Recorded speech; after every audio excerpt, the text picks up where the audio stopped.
अरे नमस्कार भाई लोग, कैसे हो आप सब। Myself Manoj Panda and you are watching talk by Manoj. आज एक ऐसा टॉपिक लेके आया हूँ जिसमें लोग घर घर में लड़ाई कर रहे हैं। शादी के बाद बाप की प्रॉपर्टी बेटी को मिलेगी या नहीं। अरे भाई, छत्तीसगढ़ हाईकोर्ट ने एक नया डिसीजन दिया है, पर लोग तो बस इतना बोल रहे हैं, अरे अब तो बेटियों का दौर है।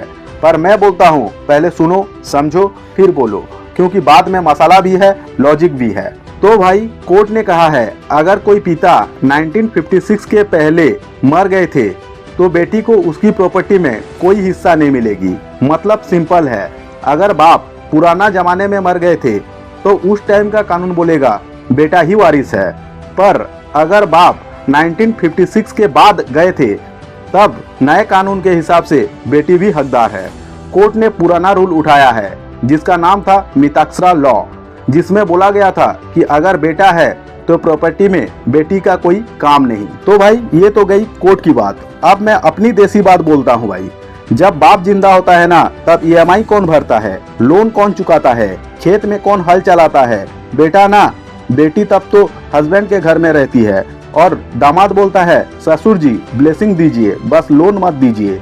लेकिन जैसे ही बाप मर जाता है, सब लाइन में लग जाते हैं, मुझे भी आधा चाहिए, मुझे भी आधा चाहिए। अरे भाई, जब बाप का उधार चुकाना था तब कोई बेटी नहीं बोली, पापा चिंता मत करो, एसबीआई का लोन मैं दे दूंगी। पर जब बाप चला गया, सब कहते हैं मेरा हिस्सा किधर है। मतलब जिम्मेदारी जीरो, प्रॉपर्टी फुल। ये कौन सा न्याय है भाई। देखो, कोर्ट ने बोला बाप अगर 1956 के पहले गुजर गए तब बेटी का हिस्सा नहीं, क्योंकि उस टाइम का कानून अलग था। अब कुछ लोग बोलेंगे, अरे ये तो अनफेयर है। अरे भाई, कानून समय के हिसाब से चलता है। उस जमाने में लोग स्कूटर में पेट्रोल भराते थे, आज इलेक्ट्रिक गाड़ी आ गई। समय बदला, कानून भी बदला, पर 1956 से पहले के केस में पुराना कानून ही चलेगा। Simple logic. जब रूल ही नहीं था तो कैसा हिस्सा भाई। अब मैं एक बात दिल से बोलता हूँ भाई, बेटियां माँ बाप की जान होती है, पर जब जिम्मेदारी की बात आती है तो बेटा ही सबसे पहले लाइन में होता है। शादी के बाद बेटी अपने घर संभालती है, ये बात भी सही है, पर फिर माँ बाप की प्रॉपर्टी में बराबर हिस्सा लेना ये थोड़ा अजीब लगता है भाई। अगर सब बराबर है तो फिर जिम्मेदारी भी बराबर लो। बाप का इलाज, उधार, दहेज, कर्ज सब मिल के चुकाओ, वरना ये क्या बात हुई, फायदा सबको, बोझ सिर्फ एक को। देखो भाई, मैं बेटियों के खिलाफ नहीं हूँ, पर न्याय और जिम्मेदारी दोनों एक साथ चलनी चाहिए।